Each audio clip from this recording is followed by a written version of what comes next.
Paul Graham from Optimal Body Personal Training. Today I'm going to talk about whole grains and help you figure out if you actually have a lot of whole grains coming into your diet. The answer might surprise you. Almost everybody has heard you have to eat whole grains. The thing is, most people don't realize that it's a spectrum. On one end you have unprocessed whole grains, then you have processed whole grains, and then you have refined grains on the other end. You want to get as much food as possible from the unprocessed whole grains end of the spectrum. And if you can't do that, move your way down the spectrum. I know I've seen research out there showing that the average American is getting less than half a cup of whole grains a day.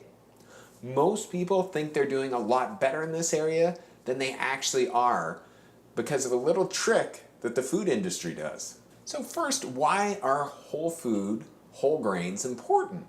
Well, they're going to be high in fiber, which helps to keep you satisfied, as well as being high in many vitamins and minerals. When you get refined grains, they've had a lot of the fiber either taken off or broken down, so they're less likely to keep you satisfied.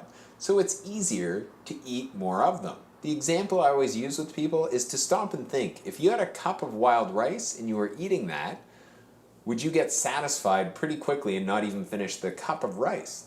Likely. On the other hand, if you were to have white pasta, which has been broken down and ground up, could you have more than a cup of that and not feel satisfied? Definitely. For a lot of us, a serving of white pasta would probably be 4 to 5 cups on a plate. So a lot of people will say, oh yeah, I know whole grains are important. I get lots of those. I eat brown bread or I eat whole wheat bread. Here's the thing, just because a package of food says whole grain doesn't mean it's actually a whole grain. Packaging rules state that they can list a food as being whole grain on the box or the bag as long as 1% of that food contains whole grains. That means up to 99% of the food cannot contain whole grains and they can still put whole grain on the front of the packaging.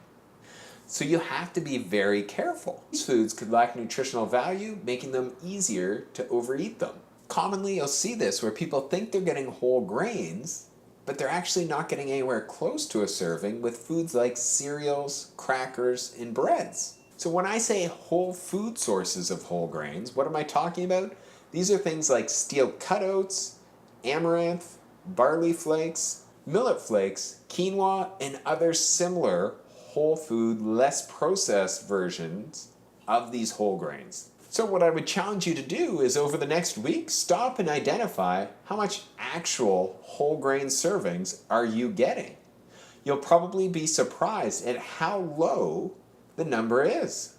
Most people are being fooled by the packaging that the food industry is providing you.